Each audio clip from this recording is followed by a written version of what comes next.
What makes a man believe that power is measured by how loudly he can humiliate someone weaker than him? Imagine this scene for a moment. A wealthy man, the kind who thrives on attention, standing inside his luxurious Dallas mansion. His guests, successful businessmen, polished couples, people who orbit his world of wealth, are laughing, sipping fine wine, basking in the glow of his expensive chandelier. But then, in a single act of arrogance, he silences the room. In front of everyone, he fires his maid. No warning, no private word, no dignity spared, just a public dismissal designed to showcase control. Why would someone do that? And what if I told you that what he thought was a moment of power would soon become the source of his greatest embarrassment? This isn't just about a man named Charles and his maid, Sarah. It's about something deeper that plays out every day in quiet corners of America. The clash between wealth and humility, between ego and resilience. Have you ever witnessed someone treat another human being like they were disposable? Maybe at work, maybe in a store, or even within your own family circle? Those moments leave a mark, don't they? They reveal more about the person with power than about the one without it. Stay with me until the end, because what you're about to discover may surprise you, and it might even change the way you look at moments of arrogance in your own life. Charles had always believed money bought respect. He worked hard, built businesses, and accumulated every sign of success. Cars that gleamed like mirrors, a house that looked like something out of a magazine, and friends who clung to his lifestyle as much as to his personality. Yet behind the tailored suits and polished image, Charles carried something fragile, an ego desperate for validation. That night, as the dining room filled with the scent of prime rib and the sparkle of champagne, he wasn't just hosting a dinner, he was staging a performance. And when Sarah, his maid, made the smallest of mistakes, Charles saw his opportunity to seize the spotlight. But here's the twist. Moments of cruelty rarely play out the way people intend. Have you noticed that? The louder someone tries to make themselves look powerful, the more fragile their image becomes when the truth comes out. Sarah wasn't just a maid struggling to make ends meet. She was a woman with a quiet strength, a backstory that Charles and his friends didn't see, and a dignity that couldn't be stripped away with one public insult. And that's exactly why this story takes such a dramatic turn. Think about it. How many times have we been told that success is about dominance, about proving you're on top? But life has a way of flipping the script, doesn't it? Sometimes the very people dismissed as insignificant carry the weight of truths that can humble even the proudest.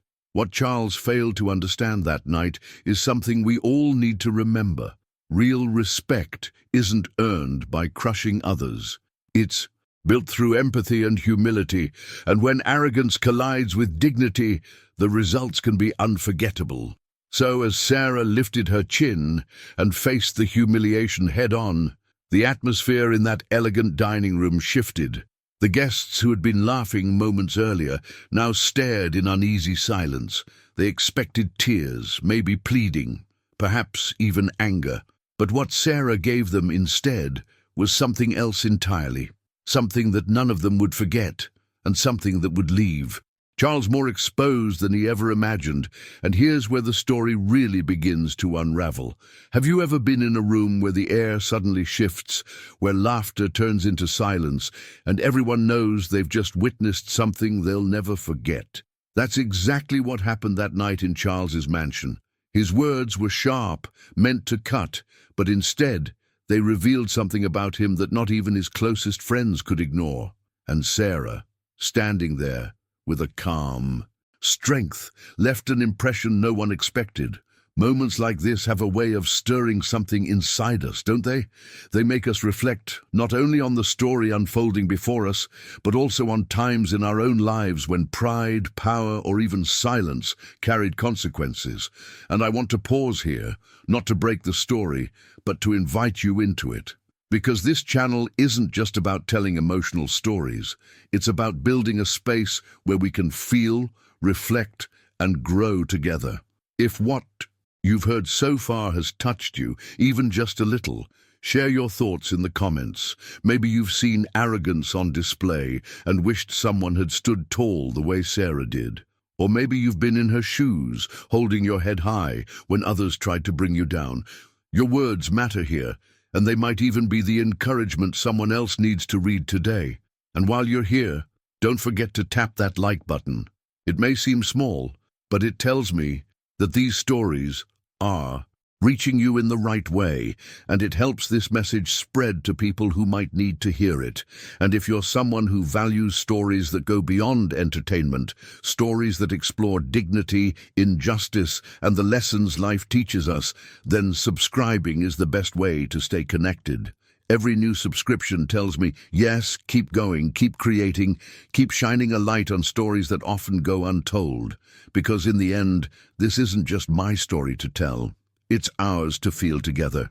And trust me, what happens next in Sarah and Charles's encounter is something you won't want to miss. Charles Whitmore's mansion stood like a monument to excess on the quiet streets of Highland Park, one of Dallas's most prestigious neighborhoods. Every detail of the home was designed to impress: the sprawling driveway lined with imported stone, the fountain that shot water into the air like a Vegas display, and the wide glass doors that opened into a world dripping with luxury. To outsiders, it looked like success. To Charles, it was proof that he had made it, proof that no one could question his place at the top. He hadn't inherited any of this. Growing up in a small town outside Houston, Charles carried with him the bitterness of being overlooked. His father worked long hours in construction, his mother cleaned houses to help pay the bills, and he swore to himself as a teenager that one day no one would ever look down on him again. That fire pushed him into real estate in his 20s, where he worked day and night, flipping houses, making risky deals, and clawing his way to the top. Now in his 40s, Charles wore his wealth like armor, convinced it protected him from ever feeling small again. But behind that armor was a man obsessed with status. He wasn't content with being wealthy. He needed everyone else to see it, to acknowledge it, to whisper about it when they left his home. His dinner parties weren't really about friendship. They were performances. The polished silverware, the crystal glasses, the carefully selected wines, all props in the theater of Charles's ego. Every guest was an audience member, every servant a stagehand. "Do you see this?" he would often say, gesturing towards some extravagant piece of art or the view of the Dallas skyline from his balcony. "Hard work, gentlemen. That's all it takes. Hard work and vision." His friends would nod, though some quietly rolled their eyes. They knew Charles's stories well, the way he inflated his wins and glossed over his failures, but none of them dared challenge him. His confidence, though arrogant, was overpowering, and yet for all his talk, Charles still carried the hunger of a man trying to prove something. Every interaction was a contest, every conversation an opportunity to remind others that he was not just successful, he was untouchable. This mindset seeped into every corner of his life: his business meetings, his friendships, even his marriage, which had ended years ago, under the weight of his relentless need to dominate. That night, as guests filled his mansion, Charles was in rare form. The living room buzzed with laughter and the soft notes of a jazz band playing in the corner. He moved from group to group, refilling glasses, telling stories of his latest real estate acquisition, exaggerating the size of his profit margins. His eyes scanned constantly, watching for nods of approval, for moments where his words landed with the weight he desired. And then there was Sarah. Sarah had worked in Charles's home for nearly 2 years. She was quiet, efficient, the kind of employee who blended into the background, yet kept everything running smoothly. Raised in Fort Worth, she had learned resilience early on. Life hadn't handed her opportunities, but she had a way of carrying herself with dignity, even in difficult circumstances. For Charles, however, she was invisible, another part of the furniture, a reminder of the service he could afford, but nothing more. That invisibility is what made what happened next so jarring. As Sarah moved gracefully through the dining room, balancing a tray of wine glasses, A small accident shifted the energy of the evening. One of the glasses tipped slightly, spilling a line of red wine across the polished oak table. It wasn't catastrophic. The guests barely noticed. But to Charles, it was an opportunity. His eyes locked on the scene, and something inside him, some old bitterness mixed with a hunger for dominance, rose to the surface. He could have ignored it, he could have waved it off, even joked about it, letting the moment pass with ease. But Charles didn't believe in letting anything slide, not in front of his friends. He saw every slip as a chance to prove he was in control, that he commanded not just his wealth, but the people around him. "Unbelievable," Charles muttered, loud enough for the table to hear. Then his voice sharpened. "Sarah, how many times have I told you? Careless. Completely careless." The room grew quiet. Guests froze with forks halfway to their mouths, unsure of how to respond. Sarah's cheeks flushed, but she didn't lower her eyes. She simply stood, waiting, as if she had endured scenes like this before.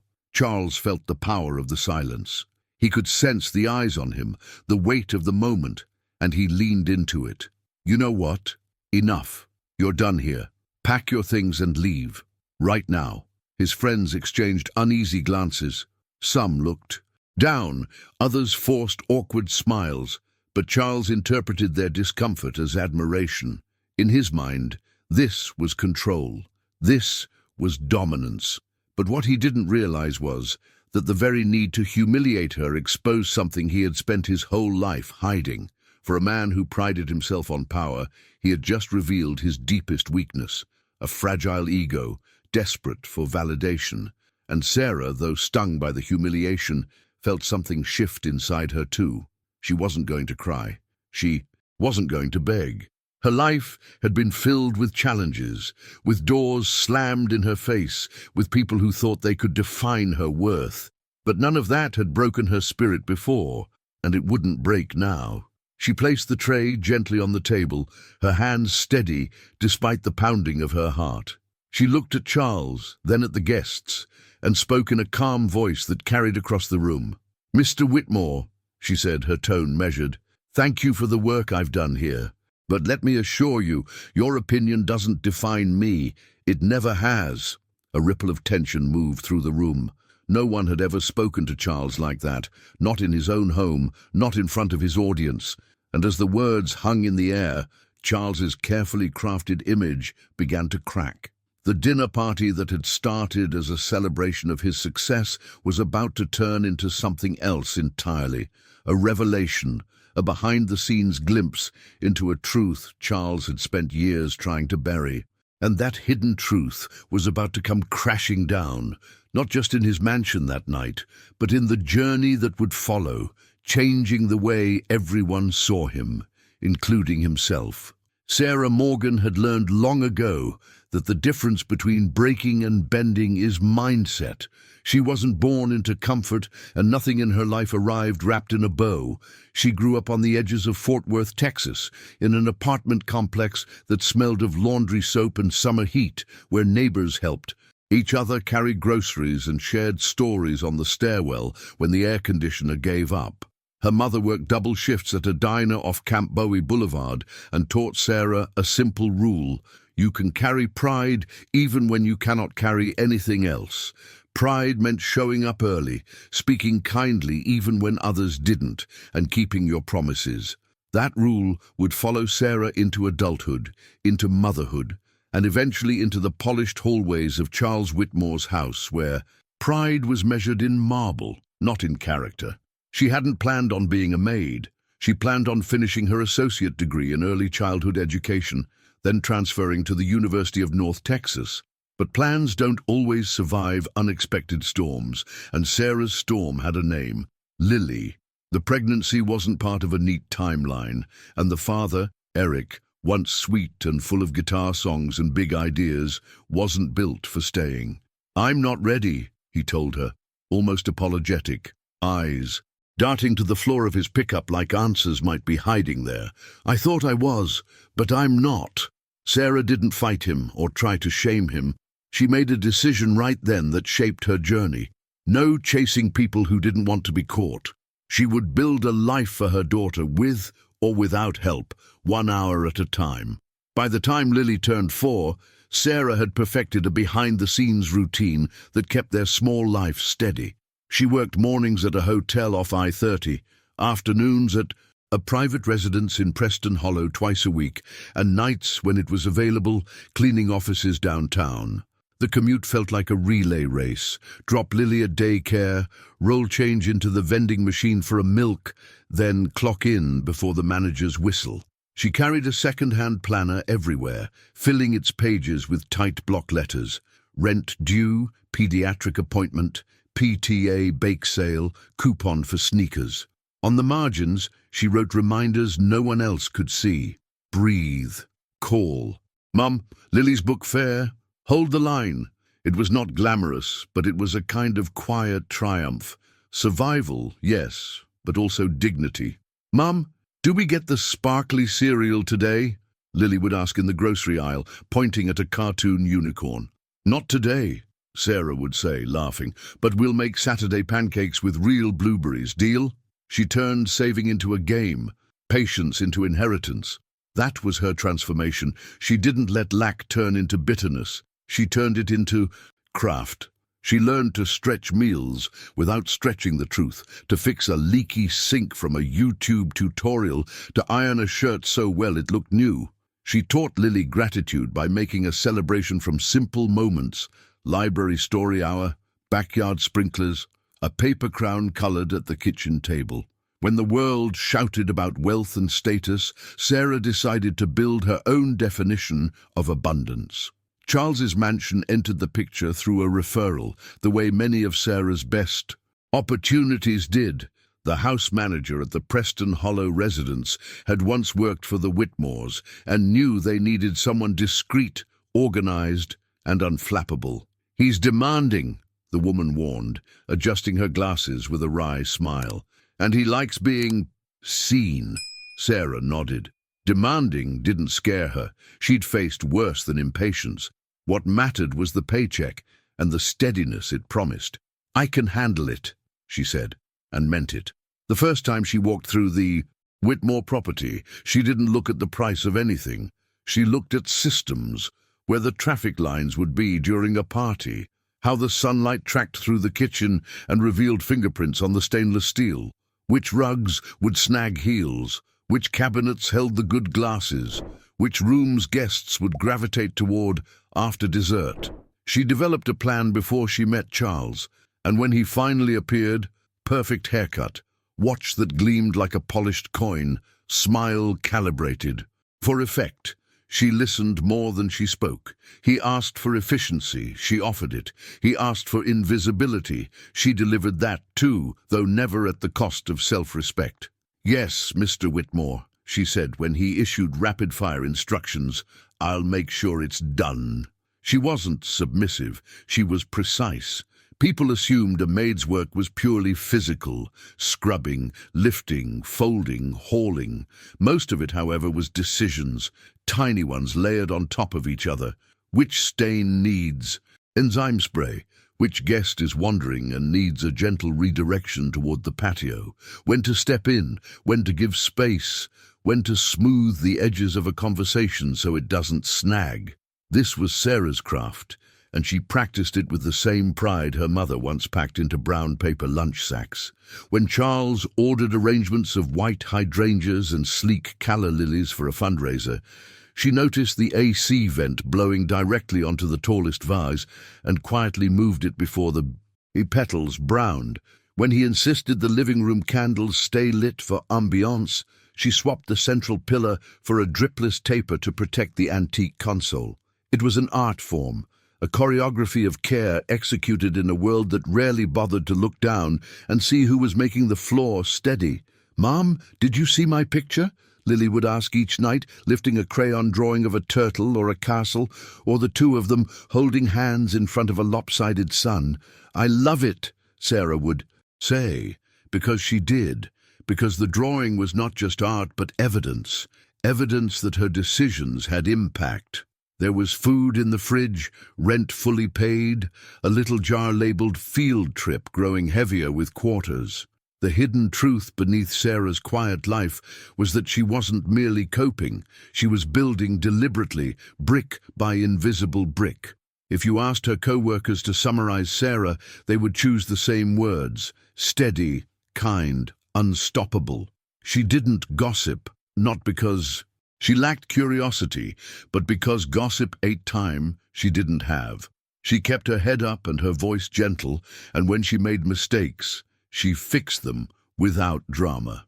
"It's okay," she would say, if a new hire wrung their hands over a broken dish. "We'll solve it, one thing at a time." Beneath that calm lived a spine of steel. A contractor once snapped his fingers at her during a kitchen renovation, and she looked him in the eye with a polite smile that didn't blink. "You'll need to speak to me." "Not at me," she said. "We're a team today, or we're not." He reddened, mumbled an apology, and by afternoon was offering to carry boxes. Sarah did not humiliate people to get results. She modeled the behavior she needed and let people rise to meet it. On the day of Charles's dinner party, the night the room chilled into silence, Sarah had already put in 10 hours. She started at dawn, packing Lily's lunch with a note that read, "You're brave. I'm proud." She dropped her at school and made it to Dallas before traffic swelled, slipping through the service entrance with a canvas bag of fixes and backups, extra votives, a small sewing kit, motion sickness tablets for a guest who'd mentioned vertigo at last month's event. She mapped the flow in her head while the caterers unloaded. Entree at 7:15, toast at 7:40, coffee at $8 with miniature lemon tarts, art tour after. She adjusted the thermostat 2 degrees after the kitchen heat surged, polished the edge of the granite, checked the powder room twice, once for towels and once for a missing ring someone might later pretend to have lost. It was the sort of meticulous behind-the-scenes work that makes luxury look effortless. "Miss Sarah, do you ever get tired?" the new server whispered as they lined up to pass the appetizers. Sarah smiled. "Of course," she said, "but tired doesn't mean we stop caring." She straightened a cuff, repositioned a tray, and moved into the living room. Through the archway she could see Charles working, the room with practiced brightness. He laughed loudly, touched shoulders, pronounced a Bordeaux confident, as if wine had an ego. She didn't dislike him. She simply didn't mistake volume for substance. People like Charles weren't her enemy. Disrespect was, and disrespect could show up in any suit. The spill was small, a ribbon of Merlot tracing the edge of the oak table before she caught it with a folded linen. She'd cleaned harder stains from gym carpets and kindergarten rugs. This would lift, easily with club soda and patience, but she felt the shift before he spoke, the prickle of dozens of eyes turning, the way silence can collect itself like a storm. Charles's voice cut into the hush, sharp and performative, careless, completely careless. The words were less about wine than about theatre. She understood that. Some people need an audience for their anger. She answered the way she had taught herself to answer in 100 tougher rooms, with clarity and boundaries. "Mr. Whitmore," she said, steady, "the stain will come out." It was not defiance, it was assurance, but he didn't want assurance. He wanted to own the moment. "You're done here," he said, and even then she felt a surprising calm wash over her. There were times in life when a door slams so loudly you cannot pretend it was accidental. The question is not whether it hurts, it's what you do next. Sarah lowered the tray, wiped her hands, and let the pause breathe. She felt the weight of all her small choices, early. Mornings, late nights, the discipline of not letting shame settle where dignity belonged. She looked at the guests, at the band pausing mid-phrase, at Charles's friends shifting on their feet the way people do when someone crosses a line they'd hoped not to see.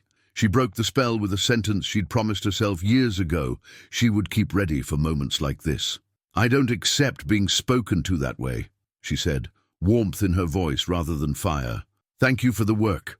I'll collect my things." And then, a softer line meant more for herself than for anyone else. "My daughter's waiting on me." In that moment, the contrast between them sharpened, like a photograph turning crisp in a darkroom tray. Charles, so hungry for admiration that he mistook fear for respect, and Sarah, so committed to self-respect that she would rather walk away than stand under a roof that demanded she shrink. It wasn't rage that fueled her. It was a decision made many times quietly, in grocery aisles and bus stops and kitchens. We do not barter dignity for approval.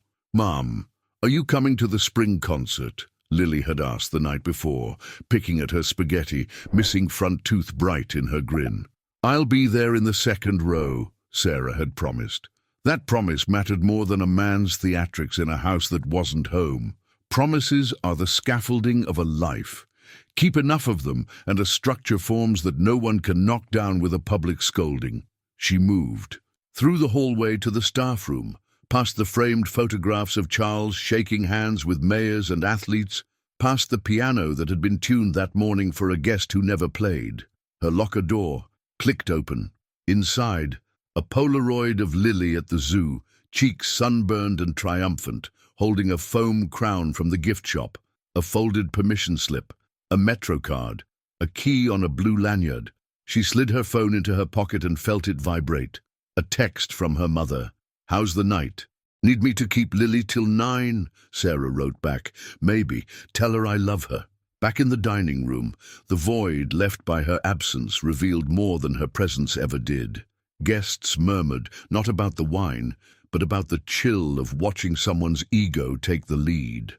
One woman whispered, "She handled that with grace." A man recalled his father's advice.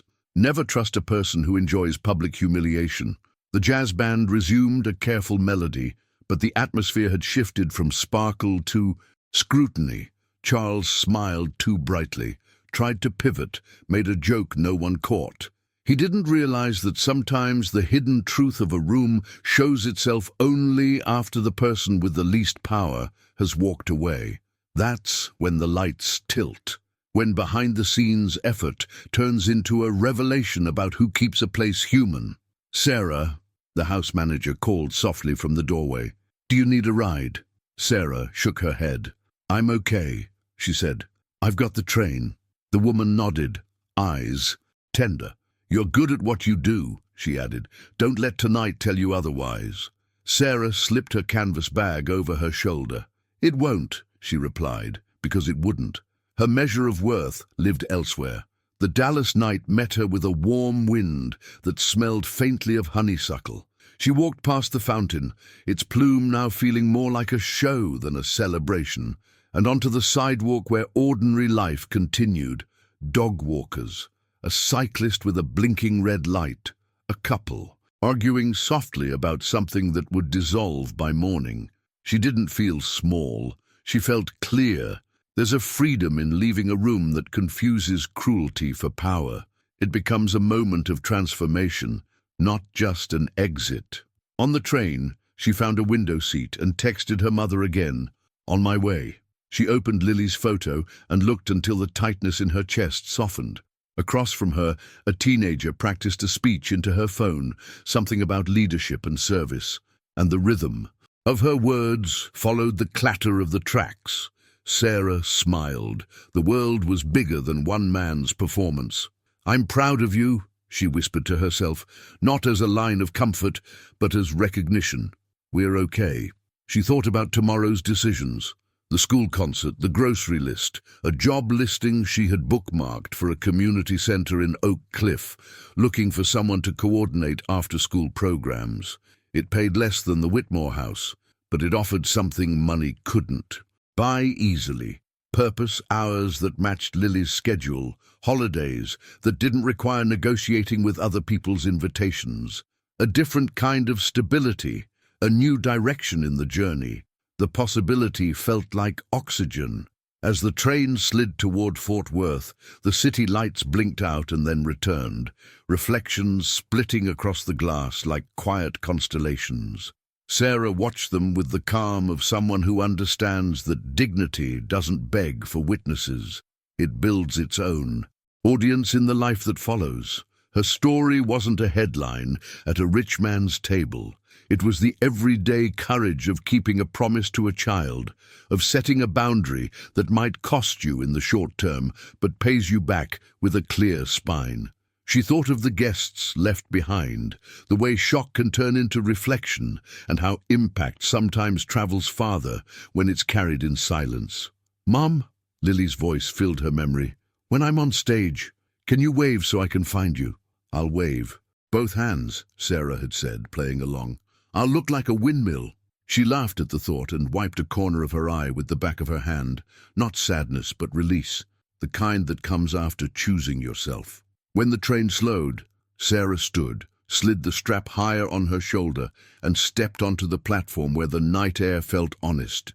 She headed toward her mother's car and the small apartment that held 2 toothbrushes in a glass and a chart of star stickers on the fridge. The immediate task was simple: reheat leftovers, set out Lily's dress for the concert, check the permission slip. Beyond that, choices waited, quiet but insistent, like a path that appears after twilight when your eyes adjust. The next hours would bring their own revelations, and the ripples from that dining room would not stop at the front door of a mansion. They had a way of traveling, showing people who they were, and opening the kind of doors no fountain ever could. By late afternoon, the Whitmore mansion had the hum of a theatre before curtain. Delivery vans pulled in and out of the side gate. Chefs in crisp jackets carried trays like treasure, and the house staff moved in an easy rhythm that only looked effortless from a distance. Charles had invited a hand-picked circle, partners from his latest commercial venture off the tollway, a city councilman he liked to flatter, a well-known plastic surgeon with a precise handshake, and 2 couples whose lives were curated for magazine spreads. The guest list wasn't random, it was a strategy. He wanted variety for color and influence for effect, the kind of blend that made a dining table feel more like a boardroom with better lighting. "Tonight has to land," he told himself, while fastening his cufflinks in the mirror. No soft edges. He watched his reflection soften anyway, as the evening light slid across the marble counter. So he squared his jaw and changed the angle of his tie. Image was a decision, not an accident. In the kitchen, the executive chef laid out a behind-the-scenes map of the meal. Smoked sea salt on the steaks after the rest, not before. Asparagus turned in butter at the last second. Lemon zest folded into the mashed potatoes to surprise the palate. Sarah checked every pathway from the ovens to the table, measuring space like a pilot eyeing runway lights. She adjusted a chair to widen a turn, hid a scuffed tray beneath the good linens, replaced a flickering votive with 2 new ones. It was choreography invisible to guests, essential to grace. Out in the living room, a jazz trio tuned up with the low patience of professionals. The bass hummed, the piano found its center, the sax teased a line that felt both bright and discreet. On the terrace, the last of the golden hour washed over the pool, turning blue water to hammered silver. Charles paced the front hall, pausing at each curated point. The abstract painting he'd bought for twice its appraised value because the artist was suddenly trending. The sculpture he never liked, but that visitors said looked important. The award plaques arranged to seem casual. When the first guests arrived, he became the man he liked best: host, conductor, storyteller. "John, you made it," he said, clapping a developer on the shoulder. "Wait until you see the bottle I opened. It's a 2009. It has opinions." John laughed, loosening his tie like they were already old friends. "And Molly," Charles added with a warm flourish. "Dallas's favorite curator. Don't let the art look at you too long. It gets jealous." Molly smiled with the trained generosity of someone who'd heard 1,000 jokes and chosen not to hold them against people. The foyer filled with the soft perfume of expensive cologne and the sharper tang of oaky wine as the butler made quiet circles. There was chatter about the new stadium plans, a whispered rumor about a zoning change, and the inevitable comparison of private schools. Laughter rose and fell in measured arcs. The mansion looked like success and smelled like it too, and that was the point. Charles caught his reflection in a window, lifted his chin almost imperceptibly, and dove back into the current. "You'll love the steaks," he said to a couple from University Park. "Grass-fed, finished to perfection. It's all about standards. Standards are a mindset." The husband nodded vigorously. "Standards and timing." Charles loved that answer. It made him feel as if he'd said it first. Inside, the dining room. The table gleamed like a promise. Crystal glasses stood in neat formation, and a narrow runner of white hydrangeas broke the surface like cool foam. Sarah moved around the edges with the quiet authority of someone who knew the secret hinges of the evening. She checked napkin folds, counted place settings, glanced at the seating chart, and then made a subtle change, swapping the seats of two men whose competitive banter could escalate into a duel if fueled by the wrong wine. No, one would know she had altered anything. That was the work, to anticipate friction and lay down grace where sparks might catch. She set a tiny dish of sea salt near the head of the table because the chef believed in finishing touches and she believed in respecting an expert's ritual. She noticed spots where conversation would flow, where it might snag, and she nudged the room toward the former with small, nearly invisible decisions. Charles arrived at the threshold and paused, savoring the tableau. He loved the impact of a room prepared for him, the orchestration of it. "This," he said softly, "not to anyone in particular, is how you do it." He meant more than a dinner. He meant life. When his guests took their seats, he stood at the head and performed ease. "Friends," he began, hands spread in practiced welcome, "tonight is about good food, better company, and a few stories that may or may not be true, depending on how the wine pours." The room chuckled. He tilted his glass. "To decisions that age well." In the corner, the bass bowed a note of assent. As courses began to move, Sarah tracked the room's metabolism, the pace of forks, the shift of shoulders when a joke landed, the way people reach for their water glasses when a topic tightens. She rotated platters with a smooth economy, always keeping a step ahead of need. "Excuse me," she said when a guest leaned too far into the service lane, and it sounded like a kindness because it was. When a fork slipped from a plate, she caught it mid-air, swapped it and vanished before the guest could blush. "She's good," the plastic surgeon murmured to his wife. "She's excellent," the wife said, and filed away a recommendation for later. Sarah wasn't thinking about recommendations. Her focus lived at the intersection of timing and dignity. The goal was not applause. It was flow. Between the salad and the steak, conversation deepened like a river. The councilman relayed a behind-the-scenes anecdote about a vote. Vague. Enough to protect, specific enough to impress. A developer told a story about a near disaster on a concrete pour, saving the punchline for when the sax lifted into a brighter key. Charles stitched himself into every thread. "That reminds me of a negotiation I ran last year," he said, tapping his glass with a fingertip to center attention. "You wouldn't believe the hidden truth we uncovered in the 11th hour. Title encumbrances no one saw coming, but we turned it, we always do." The table hummed with the polite excitement of people who enjoy proximity to winning. "You make it sound easy," the University Park husband said, and Charles grinned it off like modesty while absorbing the approval like oxygen. At the service station, the chef plated steak with the concentration of a surgeon and the pride of an artist. "2 minutes on these," he said to Sarah, nodding at a pair of medium rares. "Then go. We hit hot, or we don't hit at all." She held the heat lamps in her periphery and thought in layers. Who needed a fresh napkin after a breadcrumb skirmish? Which guest might say yes to onions if asked with the right question? Where Charles was aiming to steer the room next. He didn't just host, he directed. Power, for him, was not simply visible wealth, but visible control. Open the bottle, command the laugh, decide the topic, conclude the anecdote with the last word. The evening moved like a performance, and he was determined to be the person everyone quoted tomorrow. "Tell them about the Austin Hotel," one of his friends prompted, and Charles lit up. "Oh, that was a journey," he said, savoring the word. A transformation, really. We took a property that looked like a forgotten postcard and turned it into a destination. He painted the story with numbers that made sense to the uninitiated and details that telegraphed expertise to the trained ear.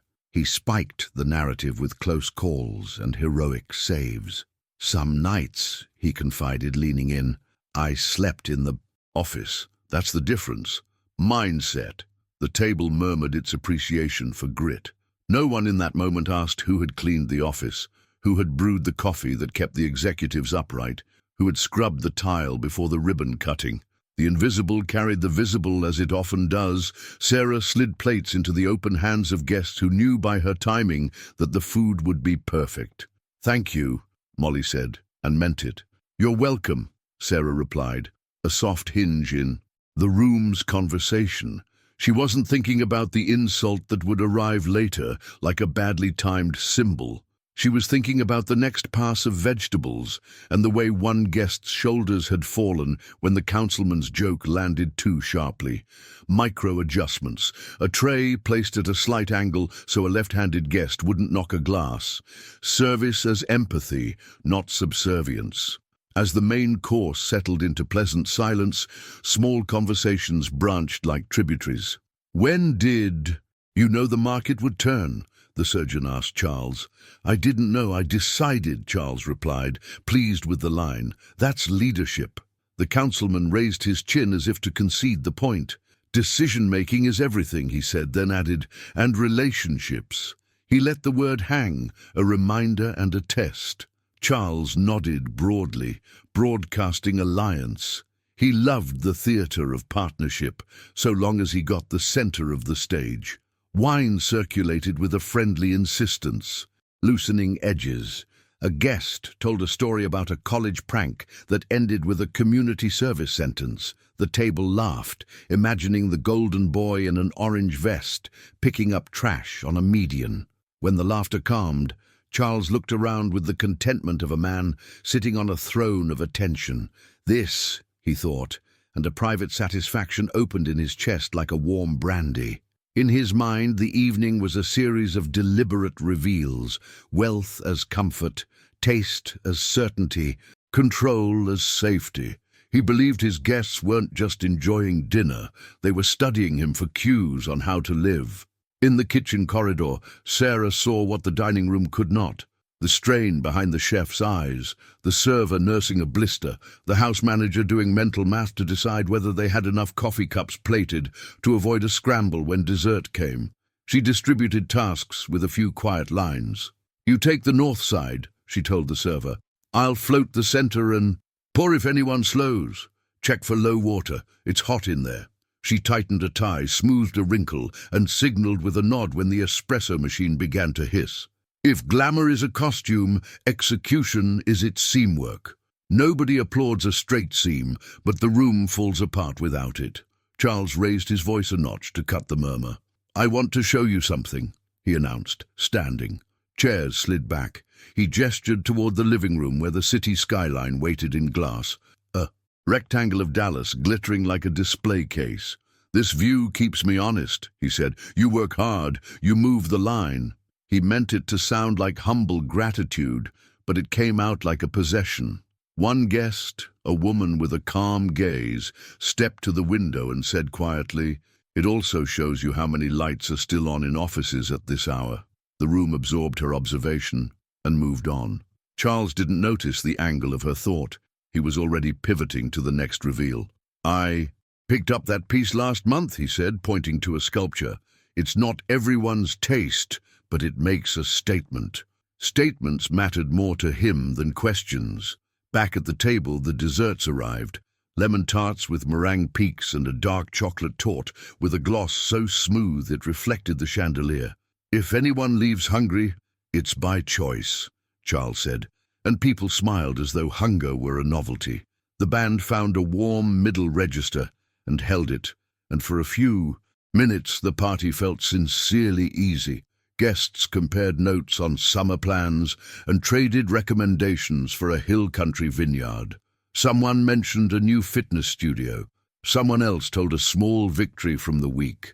Everything seemed to be flowing in the direction Charles wanted, toward admiration, toward a narrative with him as the axis.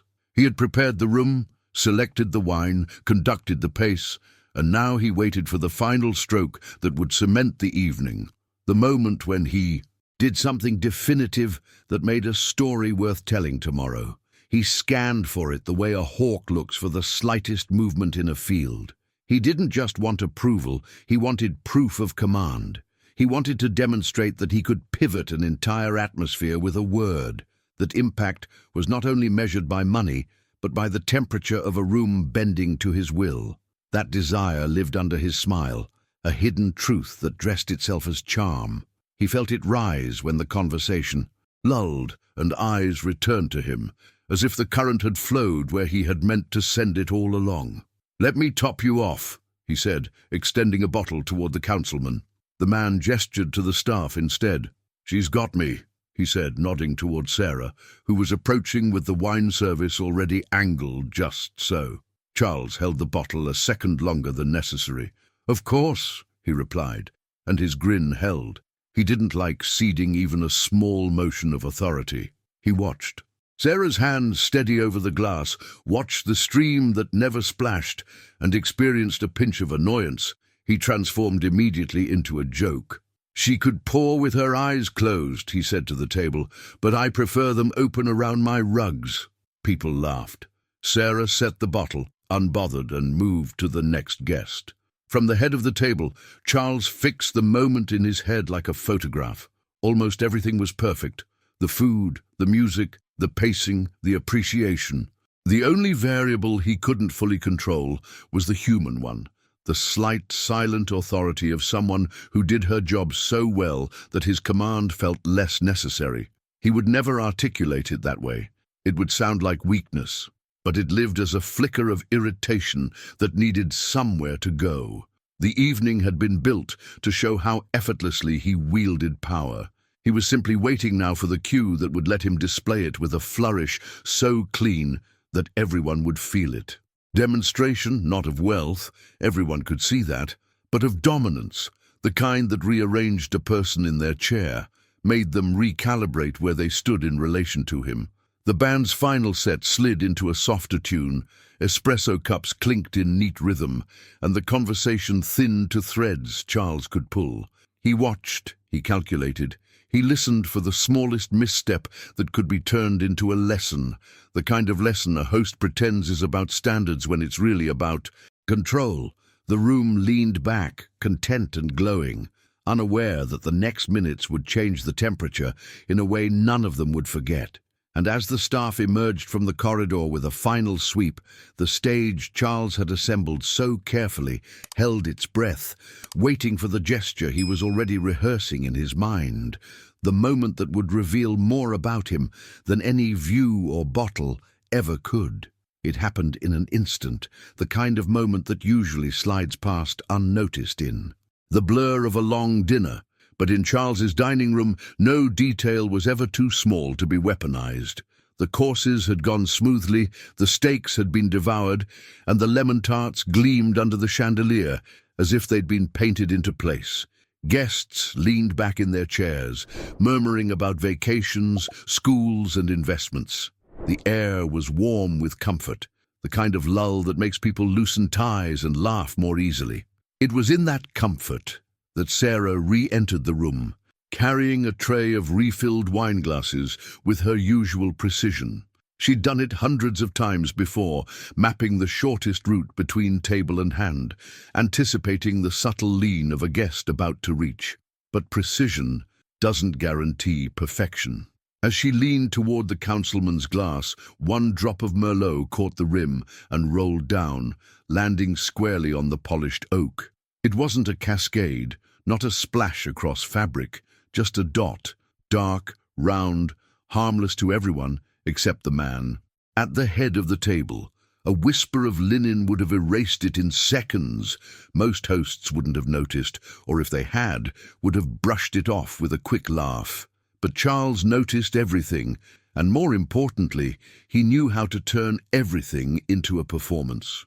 For a moment, the room didn't shift. Conversations continued, forks scraped faintly. Someone told a joke about golf swings. Sarah reached with the efficiency of habit, laying the corner of a napkin against the spot. Her, hand steady, her face composed. To her, it was routine, a slip as insignificant as a breath. But Charles leaned forward, his eyes narrowing, his smile folding into something sharper. He had been waiting for exactly this. A chance to tighten his grip on the room, to remind his guests why he was not just rich, but powerful. Careless, he said, not loud, but pointed. The words sliced through the low hum of conversation, pulling every pair of eyes toward the table. Completely careless.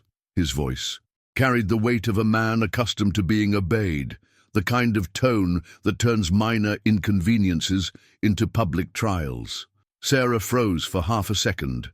Not from fear, but from awareness. She had seen this before. Men who believed their importance gave them permission to magnify mistakes, to turn dignity into collateral. She straightened, meeting his gaze, her lips parting slightly as if to explain, then closing again. Explanation wouldn't matter. He wasn't looking for understanding. He was looking for spectacle. The guests shifted uncomfortably, eyes darting from Charles to Sarah and back again. Some tried to mask their unease with tight smiles. Others lowered their gaze to their plates. No one spoke, but the silence itself became an accomplice, amplifying Charles's authority. He thrived on it. The discomfort of others didn't weaken him. It validated him. "You've worked here long enough to know better," he continued, his voice louder now, reaching the far corners of the room where the jazz trio faltered for a beat. "I expect perfection, not clumsy mistakes in front of my friends." He gestured at the table with a dismissive flick of his wrist, as though the entire evening risked collapse over a single drop of wine. "This is embarrassing." Sarah's cheeks warmed, not with shame, but with the knowledge that he wanted her humiliation to decorate the night like another one of his expensive centerpieces. She steadied her breathing, her fingers resting on the edge of the tray as though the wood might ground her. "I apologize," she said softly, not groveling, just stating fact. Her tone was calm, almost too calm for Charles's taste. He wanted trembling, a voice cracking under pressure, something that would show the room he had broken her. But she didn't give him that. Instead of letting it go, Charles pushed harder, his ego swelling in the silence. "Apologies don't erase incompetence," he snapped, scanning his guests as if daring them to disagree. "This is exactly why. Standards matter. If you can't even pour a glass of wine without fumbling, then maybe you don't belong in this house." The words hung heavy, echoing louder than the clink of glasses or the murmurs of small talk. One of the women at the table opened her mouth, then closed it, her hand tightening around her napkin. Another man shifted in his chair, his jaw clenched. No one dared step into the spotlight Charles had created, not when it was meant to showcase his dominance. Sarah's heart pounded, but not from fear. She had endured worse storms than this: late bills, long nights, decisions that pressed against her chest like weights. One man's ego couldn't undo the resilience she'd built from years of carrying more than she thought possible. She looked at the stain, then back at Charles, and in her silence, the contrast between them sharpened. He was flailing for validation, while she was anchoring herself in composure. "Mr. Whitmore," she said finally, her voice steady enough to still the air. "The stain is already gone." She lifted the napkin to reveal the smooth wood beneath. Her tone wasn't defiant, but it wasn't submissive either. It was matter-of-fact, calm, professional, the very thing Charles couldn't control.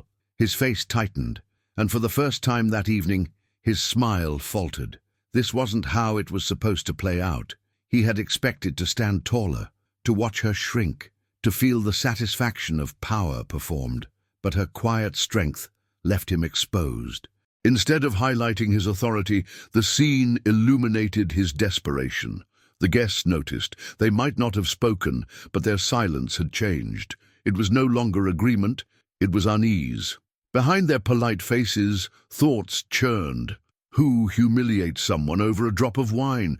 Who treats dignity like disposable decor? The hidden truth was becoming visible, and Charles didn't see it yet. "Enough," he said abruptly, his voice louder than before, covering his faltering control. "You're finished here. Collect your things and leave. Right now." He let the command reverberate, certain it would reassert his dominance, certain his guests would be impressed by his decisiveness. Sarah's tray felt heavier in her hands, but her spirit didn't bend. She set it down carefully, aligning it with the table's edge, as though to remind herself that order could still exist in chaos. She looked at the faces around the room, some sympathetic, some deliberately blank, all complicit in their silence, and then back at Charles. "Thank you for the work I've done here," she said, her words even, her expression calm. "But your opinion doesn't define me." A murmur rippled through the guests, a sound so soft it was almost hidden, but it was there. Someone shifted, someone cleared their throat. The atmosphere had changed again, and this time it wasn't bending to Charles's will. In that instant, Sarah's quiet resilience became the unspoken center of the evening.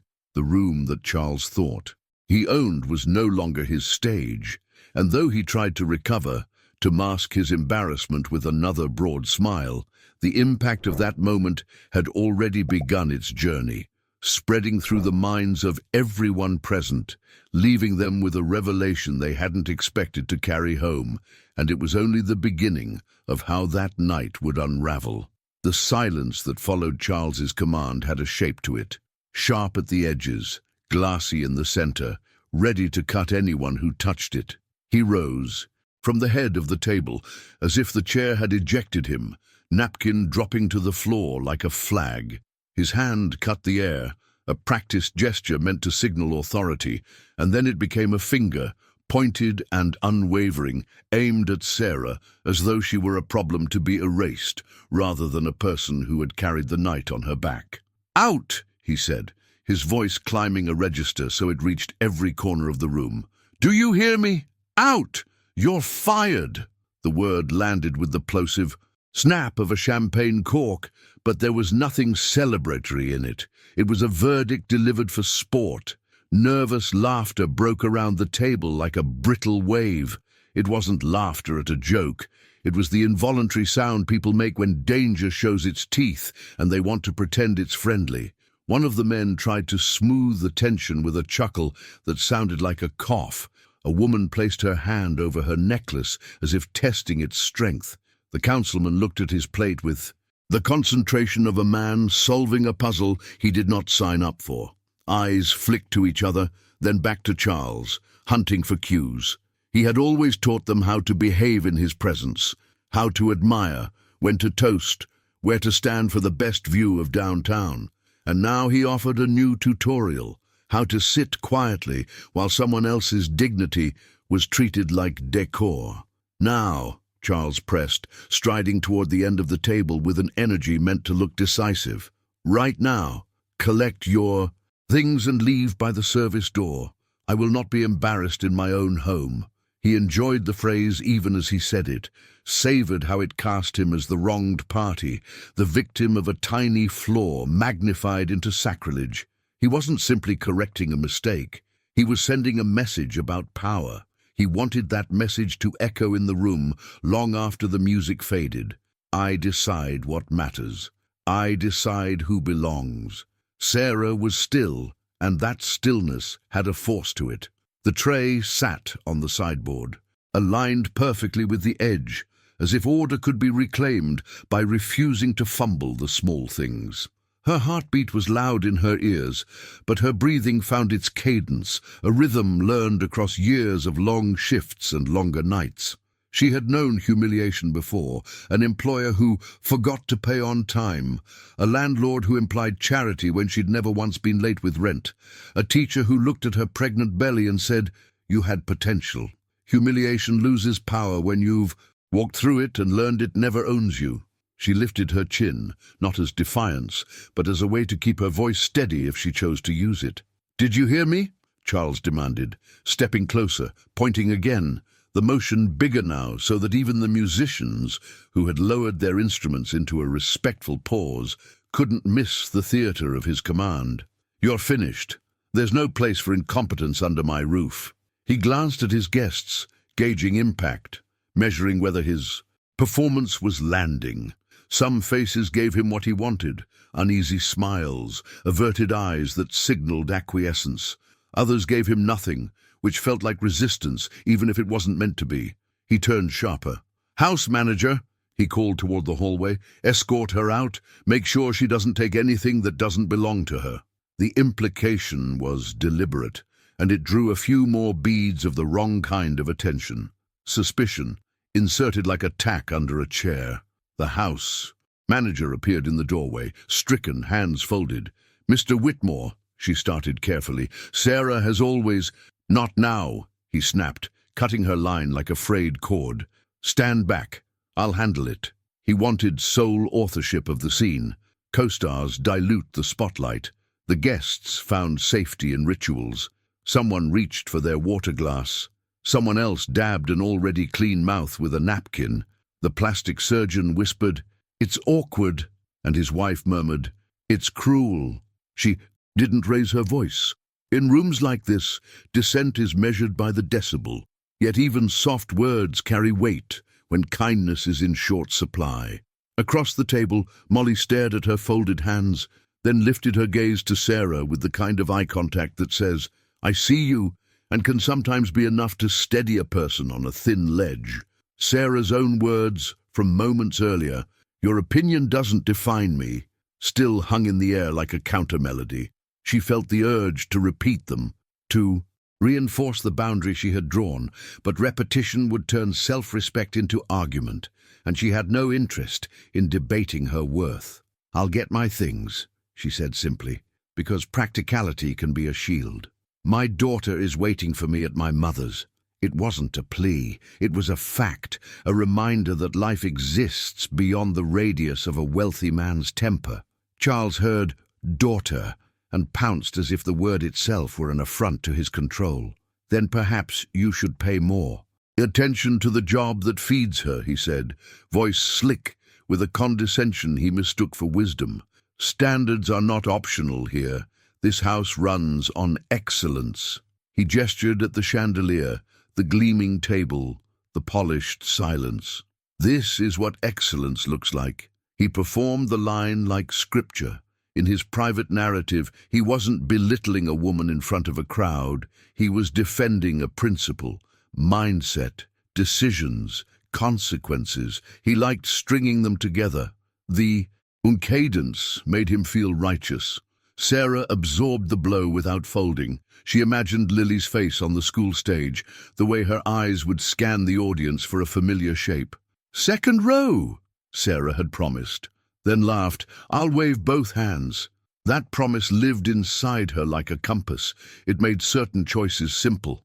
"I'll return your key and apron before I leave," she said, turning toward the hallway in a movement that wasn't retreat. It was direction. The jazz trio, unsure of protocol, let their instruments rest. The room had no soundtrack now, just breathing, glass, the soft whisper of expensive fabric shifting in chairs. Without music, every word sounded louder. "You see," Charles announced to the table, swiping at the air as if clearing smoke, "this is the problem with soft standards. You accept one mistake, you accept all of them. Then one day your whole operation is chaos." He looked to the councilman for a nod, to the developer for a grin, to anyone for affirmation that his story still made sense. He was used to building realities that other people agreed to live inside. Tonight, the walls felt thinner. "Charles," John ventured, a neutral name to slow the tempo. "It was a small becomes big when it happens in front of investors." Charles cut in, eyes bright with the adrenaline of certainty. "Perception is reality." He believed the sentence with a fervor that left no room for reconsideration. What he didn't see was the hidden truth. Unfolding behind the perception he curated, the impact of this scene was not scoring him points for leadership. It was revealing a crack in his center, a fear of fragility so loud it had to be disguised as strength. At the far end of the table, a guest who'd been quiet since the toast spoke softly, almost to herself. Power that needs an audience is always hungry. She didn't look at anyone when she said it. She watched the reflection of the chandelier in her water glass and waited for the room to breathe again. It didn't, not yet. The house manager, unable to stand wholly aside, approached Sarah as she reached the threshold. "Do you want me to bring your things?" she murmured. Sarah offered a small, grateful nod. Locker, top shelf, Polaroid, permission slip, blue lanyard. The manager understood. A life in objects, trimmed to essentials. She moved down the corridor with purpose, a quiet ally. Charles redirected to his guests with the hard pivot of a man who refuses to let a scene get away from him. "Well," he said, clapping once as if concluding a presentation, "these things happen. We correct them. That's how we maintain excellence." He sat, reclaiming his chair like a throne reclaimed after a brief skirmish. "Please," he added, and the word had a brittle gloss, "enjoy your dessert." A few forks lifted obediently, a quarter turn of compliance. The lemon tart tasted too sharp, the chocolate too heavy. Sweets sour in the mouth when the room feels wrong. A beat, and then Molly cleared her throat, the kind of audience member the host would normally delight in indulging. "Your home is beautiful," she said evenly, and then, after a beat, "It's hard to watch someone be spoken to like that." She didn't accuse. She observed. It left less room to argue. Charles gave a smile honed to suggest reasonableness. "It's hard to run an operation at this level," he replied. "Sometimes you cut to the bone." He thought it sounded tough in a good way, a phrase a magazine might pull for a sidebar.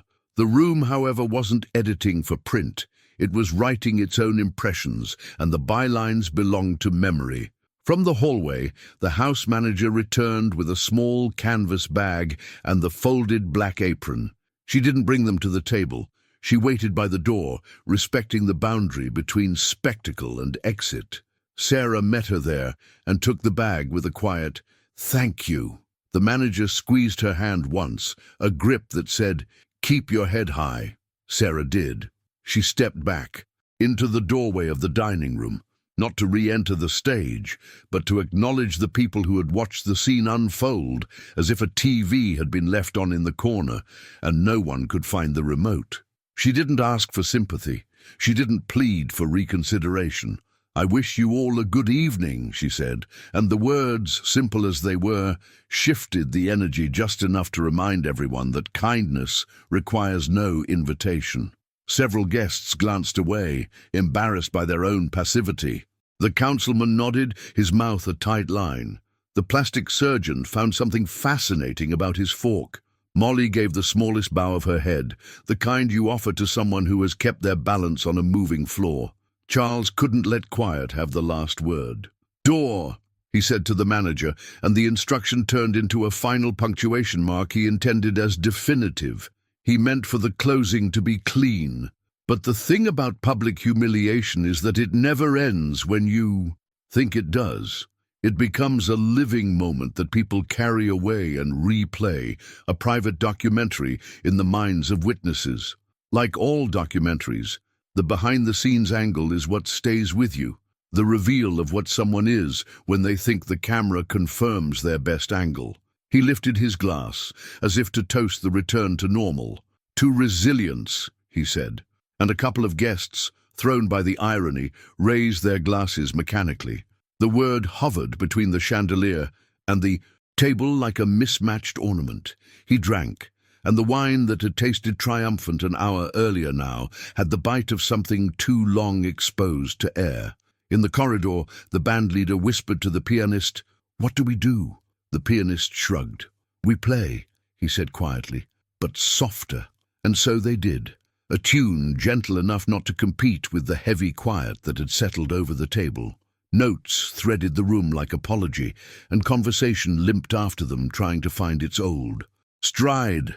It didn't. An atmosphere, once cracked, never returns fully to its original shape. It becomes a new thing, a room with a memory. Sarah moved down the service hallway toward the back steps, each footfall an act of self-possession. She thought of calling her mother the moment she reached the yard, of asking if Lily had brushed her teeth, if she'd remembered to put the permission slip back into the backpack. "I'm on my way," she imagined saying. "Start the water for tea." Her life had never waited for permission to go on. Back at the table, Charles tried to layer banter over the rupture. "Now, where were we?" he asked, an invitation masquerading as direction. "Ah, yes, the Austin Project." He launched into the story again, inserting sharper edges, as if the tale could cauterize the wound. But the listeners were different now. Their mindset had shifted. They were no longer measuring him by his wins. They were measuring him by the way he treated someone who could not answer back, without risking more loss. That hidden truth, impact measured in character, not capital, settled in their expressions with a quiet that words couldn't disperse. "People make choices," he said, holding his fork like a pointer above the map of his dessert. "I make mine fast, and I don't look back." He liked the sound of that, but somewhere under the sentence was a question he couldn't hear, because questions require the humility to listen. He wasn't listening, he was narrating. That is its own kind of silence. In the doorway, the house manager paused, just long enough to see Sarah step into the night and lift her face to the warm Dallas air. For a second, she envied the clarity in that posture, the relief of leaving a room that asks you to trade your self-respect for smooth surfaces. Then duty pulled her back. She closed the service door with care, as if the hinge were a secret that needed protecting, and returned to the dining room that was pretending not to feel smaller than it did an hour ago. Charles raised his hand to summon more coffee, and immediately dropped it when he remembered the person he was summoning was gone. The server hustled in, nervous, eager to fill the gap. "Thanks," Charles said, oddly flat, then brightened with a quick pivot to the developer. "Have you considered the Richardson parcel we discussed? Timing will be everything." He pronounced timing like a spell, something that could reset a story if spoken with enough conviction. But stories don't reset. They accumulate. Everyone at that table carried a new chapter now, whether they admitted it or not. It would surface later, on a drive home, in a kitchen, during a meeting when someone raised their voice at an assistant, and a pair of eyes said, "Not here." The journey of that night had taken a turn away from wealth as spectacle and into character as consequence. Behind the polished stone and expensive art, revelations had begun that couldn't be parked with the cars. In the backyard, the fountain kept doing what it always did, throwing water into the air and calling it beauty. Inside, Charles tried to do the same with words. It worked on some nights, because performance can be persuasive if no one looks too closely. Tonight, people were looking closer, and while he remapped the conversation to hit familiar beats, the room held on to the scene it had just witnessed, storing it like a photograph slipped into a pocket, ready to be shown later with the caption everyone would agree on without needing to discuss it out loud. Somewhere between the last sip of espresso and the scrape of a chair, a new awareness settled in the space where approval had once been automatic. It didn't announce itself. It didn't need to. It simply waited, patient as gravity, for the next moment to test whether anyone had learned anything from what they had watched. And in the hallway, just beyond the edge of the chandelier's light, footsteps moved toward the front, carrying with them the steady calm of someone who refused to let humiliation write the final line of their night. Footsteps that would soon be heard again, this time with a voice that would change the temperature of the room in a way no toast ever could. The weight of the moment hung over the dining room like smoke after a fire. Charles believed he had stamped his authority into the floorboards with every syllable, but authority built on humiliation always feels hollow to those who witness it. The guests shifted in their seats, not daring to look at each other for too long, afraid their faces might betray what they were really thinking. And in the middle of it all, Sarah stood with a quiet poise that didn't belong to the script Charles had imagined. She didn't fidget, she didn't plead. Her hands rested lightly against her canvas bag, her back straight, as if a line of invisible steel ran from the soles of her shoes to the crown of her head. She breathed once, deeply, and let the silence extend until it became clear she wasn't shrinking under the spotlight. Instead, she was commanding it, though without raising her voice or her hands. That control unnerved Charles far more than tears ever could. When she finally spoke, her words were measured, carrying neither apology nor bitterness. "Mr. Whitmore," she began, steady and calm, "I've given my best here every day. I've cared for your home as if it were my own, even when no one was watching." Her eyes flicked briefly across the table, meeting the gaze of a woman who instantly looked down, then catching the plastic surgeon's wife, who didn't look away at all. "You've asked for excellence, and I've given it. But excellence isn't the same as perfection, and one mistake doesn't erase a journey of work." Her tone was even, but the meaning landed like a stone in water, ripples spreading out through every corner of the room. One of the guests pressed his lips together to suppress a reaction. Another shifted uneasily, as though the ground beneath the chandelier had tilted. "I understand that tonight you want to make a point," Sarah continued, her voice carrying now in the absence of music. "And if my departure proves something to your friends, then so be it. But let me say this before I go. Respect is never built by tearing someone else down, and pride—" She paused, letting the word linger. "Pride has a way of showing us who we really are." The air thickened. Guests sat frozen, forks abandoned on plates, wine glasses hovering mid-air as if the whole room feared making a sound. Charles opened his mouth, ready to reclaim the narrative with another sharp remark, but the words didn't come. It was as though her sentence had locked his throat, leaving him in the very silence he had tried to impose on her. Sarah didn't wait for his reply. She bent slightly to pick up the tray she had set aside, not to serve but to clear the table of its tension. She placed the glasses neatly on the sideboard, her movements smooth, almost ceremonial. Then she turned back, standing tall, her expression calm yet illuminated by something stronger than defiance, something like freedom. "Thank you for the opportunity to work here," she said, and though her words were polite, they carried a finality that no order from Charles could compete with. "But I'll leave with something more valuable than any paycheck." She held his gaze for the briefest moment, enough to make it clear she wasn't afraid of him, enough to remind him that power and dignity are not the same thing. Then came the line that split the night open, the words that no one would forget. "The difference between us, Mr. Whitmore," she said, her voice soft but unshakable, "is that I can walk out of this house with my dignity. Can you?" The silence that followed wasn't nervous laughter this time. It was heavy, raw, filled with revelation. No one dared move. No one dared smile. The words floated in the air like a truth they had all suspected but hadn't named. And now that it had been spoken, it couldn't be unsaid. Charles stood at the head of the table, chest heaving as though he'd been struck. His jaw tightened, but his rehearsed confidence cracked at the edges. For the first time all night, he wasn't the one shaping the atmosphere. The room no longer revolved around him. It revolved around the woman who was calmly gathering her things, ready to leave on her own terms. She turned toward the hallway, her footsteps deliberate, each one a quiet declaration that humiliation was not hers to carry. The house manager, standing in the doorway, offered a nod of respect so small it could have been mistaken for a breath. But Sarah noticed, and it fueled her next step. The guests sat in stunned silence, their gazes following her retreat.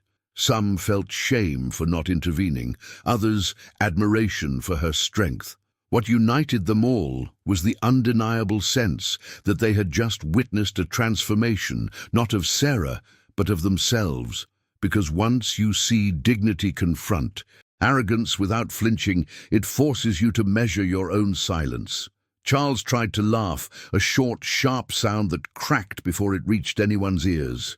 "She'll regret that," he muttered, but the words felt weak, unconvincing, more like a man trying to convince himself than a host regaining control. No one echoed him. No one reassured him. They just sat there, quietly digesting the revelation that money could fill a house with light, but it couldn't protect a man from the impact of his own pride. Sarah disappeared down the corridor, her canvas bag slung over her shoulder, her head held high. And with her departure, she left behind not just an empty space at the edge of the room, but a mirror that forced every person sitting at that table to confront the hidden truth about the man they had come to admire, and about the values they themselves chose to endorse with their silence. The fountain outside continued to spray its arc of water, as though nothing had happened, but inside, the evening had shifted irreversibly. The performance Charles thought he controlled was no longer his. The story had slipped from his grip and found a new narrator, and though the night wasn't over, everyone in that room knew the balance had already changed, and it was only a matter of time before the consequences followed. The echo of Sarah's words still lingered in the dining room long after she disappeared down the hallway. The chandelier glittered as it always did. The fountain outside kept its rhythm, but the room itself no longer obeyed Charles's command. He sat at the head of the table, stiff-backed, pretending he had regained control, yet his smile didn't quite reach his eyes. His guests stirred in their seats, not with the easy comfort of people enjoying dessert, but with the restless unease of those who had witnessed something they weren't meant to forget. The silence wasn't the kind that Charles enjoyed. It wasn't reverent, it was reflective, and reflection is dangerous to a man who lives off image. He cleared his throat, trying to redirect. "Well," he said, forcing brightness, "now that distraction is handled, let's get back to business." He raised his glass, but the sound of a phone buzzing sliced through the air before he could continue. It came from John, the developer sitting 2 seats down. He frowned, picked it up and muttered, "Excuse me." Normally Charles would have waved him off, disapproving of interruptions, but tonight he let it slide, eager for anything that might break the tension. John's brow furrowed as he listened. Yes, I know her," he said into the phone, lowering his voice, but not low enough. A few guests leaned closer, curiosity sparked. "She worked here," he continued, glancing toward the empty doorway where Sarah had left. Then, after a pause, his tone shifted from casual recognition to something more startled. "Wait, what? Sarah Morgan? Are you sure?" The name landed differently now. It wasn't just the maid. It was a full name, spoken with the weight of recognition. Heads turned. Molly, the curator, tilted her head as if connecting dots in real time. The councilman's fork froze halfway to his mouth. John covered the speaker with his hand, murmuring, "This is unexpected." He turned to Charles, his voice more careful. "Charles, did you know who she is?" Charles blinked, feigning confidence. "She's the help," he said flatly, annoyed that the conversation hadn't returned to him. "She cleans. That's all I need to know." But John shook his head, the disbelief growing. "No, you don't understand. Sarah Morgan isn't just a maid. Her father is Reverend Thomas Morgan of Fort Worth." The room reacted as though the name itself carried a charge. Several guests whispered at once, recognition dawning on faces around the table. Reverend Morgan was no ordinary name in Texas. He was a civil rights advocate, a community leader, a man who had built youth centers, funded scholarships, and held influence not just in Fort Worth, but across the state. Politicians sought his endorsement. Business leaders sought his approval. His sermons filled churches to overflowing, and his initiatives had pulled families out of poverty into possibility. His reputation was stainless, and his word carried weight in rooms where reputations were currency. Molly leaned forward, eyes sharp. "You fired Reverend Morgan's daughter, publicly?" she asked, not loudly, but with enough edge to make the question cut. Charles stiffened, trying to brush it off with a laugh that came out brittle. "If that's true, it changes nothing. She was working here, wasn't she? If she wanted to be treated differently, maybe she shouldn't have been balancing trays." He thought the line sounded clever, dismissive, but it only exposed his blindness. The councilman shifted uncomfortably. "Charles, you don't understand. Reverend Morgan sits on the advisory board for the Downtown Development Initiative. He's had more say in zoning approvals than half the people in this city council combined. His gaze sharpened. If word of this reaches him, and it will, you won't just be explaining yourself to dinner guests. You'll be explaining yourself to people who can freeze your projects before they break ground. A heavy realization began to press into the room, pressing hardest on Charles. His attempt at dominance had transformed into an act of self-sabotage. What he thought was a show of power now looked like arrogance detonating under his own feet. John added, "Not only that, Sarah's been working quietly with the Community Housing Committee. She's been part of several behind-the-scenes meetings I've attended. She knows the right people. She's respected. And you—" His voice trailed off, the implication loud enough without finishing. Charles tried to salvage the moment, voice tight. "She should have told me who she was." But Molly's reply was instant, cold as ice. "She didn't need to. Respect isn't conditional on a name." The truth hung in the air like a revelation, undeniable and unforgiving. The guests looked at Charles differently now, not with admiration, but with calculation. They saw not the polished millionaire who orchestrated evenings of luxury, but the man who had revealed his insecurity in front of them all. And worse, they realized his decision could ripple outward, impacting them too. Connections mattered, alliances mattered, and Charles had just burned a bridge in full view of people who relied on bridges to build their own influence. For the first time all night, Charles's confidence faltered in a way he couldn't mask. His grin slipped, his shoulders tightened, and he found himself trapped in the very silence he had tried to impose on Sarah. He reached for his wineglass, but even the movement felt small. "Well," he muttered, his voice thinner now, "perhaps I'll make a call tomorrow." But tomorrow was already too late. The damage wasn't a matter of timing, it was a matter of revelation. The hidden truth had stepped into the light, and the impact was immediate. No amount of wine or laughter could disguise what had just unfolded. The story of the night was no longer about Charles's wealth or his parties. It was about the woman who walked out with her dignity intact and the man who stayed behind, exposed by his own pride. And as the jazz trio began to play again, filling the space with notes that couldn't cover the weight of what had just been revealed, the guests exchanged glances that Charles couldn't quite decipher, glances that told him the evening had shifted beyond repair and that the consequences of his choices were only beginning to take shape. The room didn't resume so much as it reorganized itself around the absence of Sarah and the presence of her name. Conversation tried to reboot, but the sentences came clipped, like engines sputtering on low fuel. Charles could feel it, the shift in gravity he couldn't tame with a wine pairing or a well-timed joke. He stared down the table and saw not admiration, but a new kind of attention, the cool measurement people use when they're deciding whether to step closer or quietly step away. His impulse was to bulldoze through it. "Let's move on," he said, pitching his voice to sound casual. "We've all had a long day." Yet even to his own ears, it sounded thin. The sound that answered wasn't laughter. It was forks easing off porcelain. When the last guest left with a neutral smile and a promise to be in touch, Charles stood alone in the foyer and listened to the house breathe. The fountain outside kept its steady arc, but in the glass he could see his reflection holding itself too rigidly. He told himself it was one awkward moment, an overreaction from a staffer who didn't understand standards, and that by morning the temperature would return to normal. He believed it, because that was his mindset about trouble. Deny the size, outpace the echo. "They'll forget," he said to his own reflection, and then, more defensively, "I did nothing wrong. Denial is a door you can walk through a dozen times. It never leads outside." By sunrise, the hidden truth had begun its journey. It wasn't gossip in the tacky sense.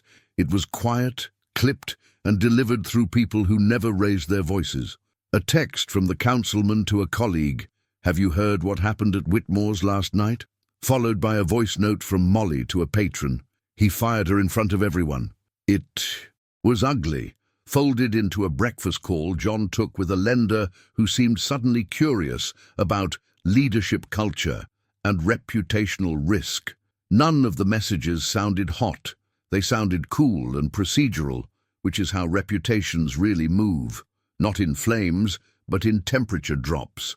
By 10, Charles's calendar looked the same as it always did.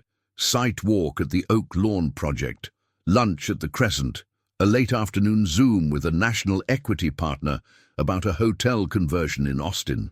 He put on his best suit, the one he believed made him impossible to dismiss, and drove the tollway repeating a new line. This is being blown out of proportion.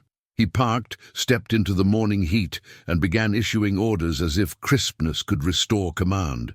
Move the equipment, shift the fencing. We're 2 days behind, he said, and the foreman nodded.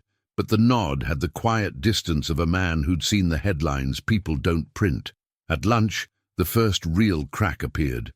The equity partner who had been texting emojis last week was strangely formal now. "Something's come up," she said, tone polite, grammar perfect. "We'll need to postpone the call." He pressed for a new time. Her reply was a calendar link with no available slots within 2 weeks. He stared at his phone and felt an old heat crawl up his neck. "They're skittish," he told himself. "It'll pass." But the heat didn't pass. It settled. By late afternoon, a message arrived that didn't use euphemisms at all. It was from a member of the Downtown Business Alliance, a woman who had never missed an opportunity to be photographed beside him at galas. "Given recent events," she wrote, "the executive committee has decided to review all honorary roles and public face placements associated with the alliance. We hope you understand this is about community optics." He read the sentence twice and almost laughed at the last word. Optics. It was a word he loved when it worked for him, a word he hated now that it worked. And for the room, he tried to get ahead of it. Decisive action was one of his favorite stories about himself. He called the house manager. "We'll offer a severance," he said briskly. "Double what the handbook requires. Draft something." The manager's reply was as careful as a surgeon's first incision. "Sir, she returned the key and apron last night. She declined severance." He blinked. Declined? The refusal offended his sense of economy. Money fixed things. Money was apology, plaster, gloss. "She said she didn't want strings," the manager added, then paused, and the pause did more than any adjective. "She left a note for the staff. It said, 'Thank you for the work. Hold your heads high.'" He walked to the window and looked at the skyline he loved to treat like a mirror. The buildings still sat where they always had, stubborn and glittering, but he couldn't find his reflection in them, only their permanence. He forced himself back into the posture of action and sent a message to John. "Drinks at 7. Need to align before the alliance meeting." John replied with a single word that used to be a yes. "Sure." It read like a maybe. Momentum, he realized, has a sound. And this was not it. The next ripple came from a direction he'd assumed was his safest ground, his own office. An assistant he'd hired straight out of SMU, bright and fiercely loyal, knocked gently before entering. "You have a voicemail," she said carefully, "from Reverend Thomas Morgan." The name was not a wave. It was a bell. "Put it on speaker," Charles said, forcing casual. The Reverend's voice filled the room, baritone steady, neither hot nor cold. "Mr. Whitmore, this is Thomas Morgan. I believe you know my daughter, Sarah. I'd like to speak with you, man to man, about last night and the culture you're cultivating. I'll be at the community center on Magnolia at 4 tomorrow." The message ended. It sounded like an invitation. It felt like a summons. He stared at the desk and rehearsed the lines he hoped would hold: misunderstandings, stress, a commitment to excellence, a sudden slip that any professional would regret. He imagined the Reverend's face softening. He imagined a handshake. He tried not to imagine the alternative. "I'll handle it," he told his assistant, the words tumbling out in his favorite rhythm. She nodded, but the nod felt like a signature on a form whose terms she didn't write. By evening, the dinner guests had multiplied into storytellers. One of the couples stopped by AE, Neighbors' backyard gathering. The story traveled in a whisper across the grill smoke. The surgeon's wife texted a friend on a museum board. The phrasing was restrained and devastating. He humiliated her. In a city where donors and deals coexist at the same tables, tales of temperament carry farther than press releases. A middle school teacher whose sister knew the house manager heard it at a nail salon. A banker heard it on a treadmill at Equinox. His trainer pausing the playlist to say, "You know Whitmore? Not a good look." The speed wasn't viral, it was vascular, through arteries you don't see until a heartbeat changes. The next morning, Molly arrived at her gallery and found an email from a young curator who had interned at the Reverend's Youth Center in Fort Worth. "We're organizing a fundraiser for the after-school program next month," it read. "Do you think Mr. Whitmore would still be interested in sponsoring the media wall?" Molly reread the question 3 times, feeling the soft snap of a bridge giving way. She drafted a careful response that never used the word no, then deleted it and wrote a different sentence. "I can't recommend that partnership at this time." The cursor blinked. She pressed send. Silence afterward is one of the forms a decision takes. At 11C, the councilman, the one who had studied his plate as if it were policy, called with a tone that smelled like disinfectant. "Charles, I'm heading into a committee session," he said. "We've had a flurry of messages from community groups. A few are asking about your role on the Transit Advisory Subcommittee." He smoothed his voice as if adjusting a lapel. "It might be wise to step back for a cycle." Charles gripped the phone. "Because of a staff issue?" The councilman chose his words like stones across a stream. "Because the optics complicate the work." He said the word again. Optics. It felt to Charles like betrayal wearing business casual. He drove to the Oak Lawn site in a fury that hoped to convert itself into clarity. At the curb, he found a pair of community advocates handing out flyers about affordable housing commitments. A routine he usually tolerated with a practiced half-smile. Today, one of them looked up and said, not unkindly, "Sir, Reverend Morgan is asking for a meeting with developers next week to talk about respect on sites. Contractors, cleaners, everyone. You'll get an invitation." The advocate held out a sheet like a waiter holding a menu. Charles took it, nodding as if he'd expected it all along. In his chest, something small and stubborn tried to insist this was a misunderstanding, that the Reverend would appreciate a man of action. But the stubborn thing was getting smaller. That afternoon, a bank relationship manager requested a brief alignment call. Her voice performed calm. Her questions were daggers wrapped in silk. "We remain enthusiastic about the portfolio," she said, "and naturally we monitor leadership tone and enterprise risk." He heard the translation as clearly as if she'd spoken it. "We don't want to be associated with a man who can't control himself in his own house." He hung up and stared at the ceiling, which did not answer. By the 3rd day, the house itself seemed to avoid him. The staff moved through corridors with a precision that registered like absence. The house manager stood straighter, not colder, but farther. When he crossed the kitchen, the chef didn't tell a story about leaks. He asked short questions and accepted short answers. Inventory? Done. Invoices? Filed. He felt like a guest with a key. He tried to do what he had always done when the narrative faltered. Substitute abundance for apology. He sent an arrangement of white hydrangeas to Molly's gallery with a note that read, "In admiration." He wired a donation to the Alliance earmarked for a scholarship pool. He left a voicemail at the youth center that used his most liquid phrases: impact, partnership, long-term. The hydrangeas returned with a polite card from an assistant. The donation was accepted without a public mention, and the youth center's receptionist left a message of her own. "Reverend Morgan looks forward to speaking with you tomorrow at 4. The door he kept expecting to be soft was solid wood. That night, alone in a living room, designed to keep loneliness at bay, he stood in front of the Dallas skyline and tried to practice contrition the way he'd practiced toasts. He ran lines. "I was wrong." The words snagged. He tried a softer line. I didn't show up as my best self. It sounded like a conference panel. He stared at the city until it blurred.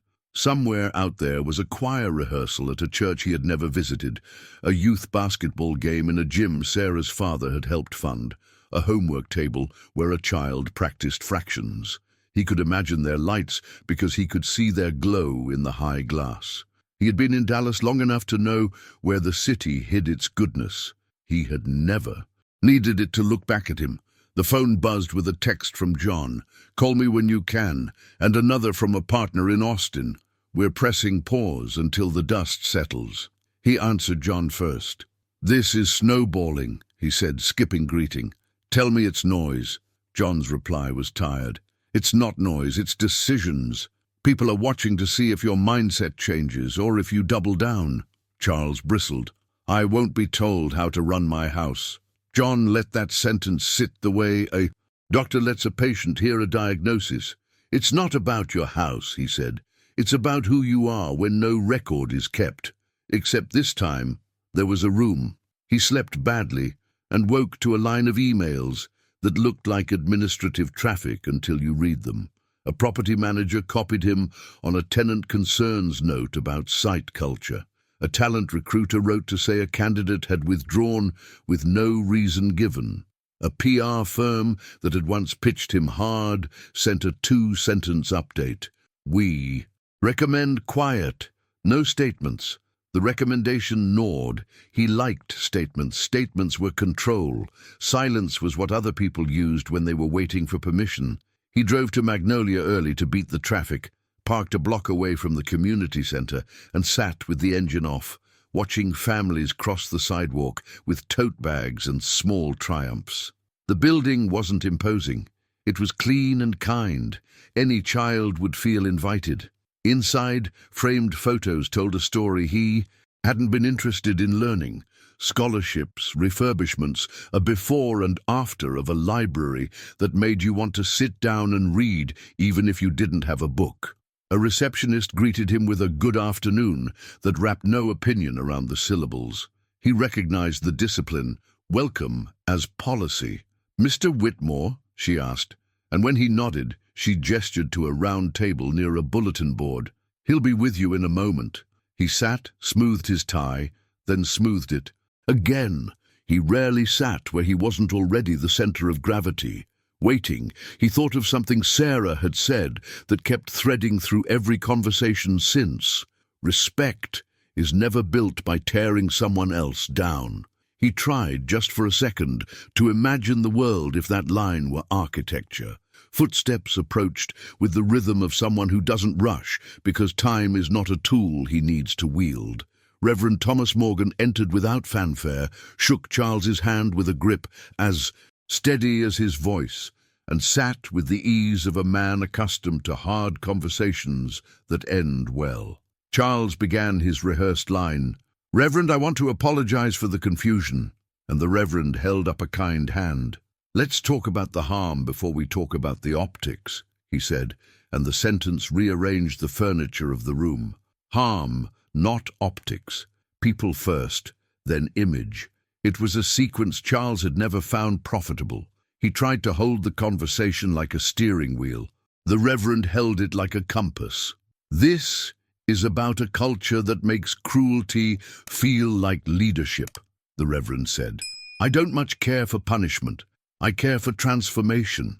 The word made Charles flinch. Transformation sounded like risk. It sounded like yielding, and yielding felt like a kind of death. He glanced at the bulletin board, at a flyer for a teen job training program, at a photo of Sarah and Lily from a picnic. He recognized the child's missing tooth and had to look away. "I can write a check," he offered, the old reflex. The Reverend didn't smile. "Checks are tools. I'm talking about decisions." And there it was, the quiet axis of the week turning under his feet. The journey from performance to character, from curated rooms to rooms that give you nothing to lean on except your answers. The calls that had gone cold, the partners pressing pause, the smiles revised into caution. He hadn't just lost a loyal worker. He had shifted the way people measured him. In the city he loved for its speed, he had slowed into a cautionary tale, the kind whispered at fundraisers and repeated in conference rooms with doors closed. He could feel it, a draft from a door he'd flung open himself. He walked out into the afternoon with a follow-up on his calendar, not a verdict. The Reverend hadn't threatened him or spared him. He had simply put the work on the table like bread and asked whether Charles intended to eat. The sun felt different, closer, not warmer. He stood on the sidewalk and tried to inventory the damage the way he might tabulate costs on a build. Intangible line items resisted the spreadsheet. Trust, tone, the slow burn of the phrase, not a good fit, when it is applied to a person rather than a position. That evening, his phone rang with an unfamiliar number. He almost let it pass to voicemail, then answered. "Mr. Whitmore, this is Elaine from the Alliance Scholarship Committee. We've been reviewing our keynote lineup. The board thinks it might be better if someone else takes your slot." She left room for him to argue. He surprised himself by saying nothing. After a beat, she added, almost gently, "People remember how they felt in a room." He hung up and stared at his hands, which had never looked like a stranger's before. He walked to the window again, the same view, the same glitter, and found he could name fewer buildings tonight. He thought of Sarah's line as if it had been a headline he couldn't ignore. "I can walk out of this house with my dignity. Can you?" He had spent years investing in reputation as if it were a skyline you could buy. He was only now learning that reputation behaves more like weather. You can plan for it, you can dress for it, but you can't buy the wind's direction. He poured himself a glass of water and sat on the edge of the sofa, not comfortable, not defeated, somewhere in the strange corridor where revelation lives before it becomes action. The house was quiet in a new way. Not the curated quiet of wealth, but the plain kind that invites you to hear your own heartbeat. He thought of the youth center, of the Reverend's steady voice, of a child in a second row waving both hands for a mother she could count on. The fall of ego, he was starting to understand, doesn't happen in a single vertical drop. It's a staircase. You descend one honest step at a time, each step a choice to stop performing and start listening.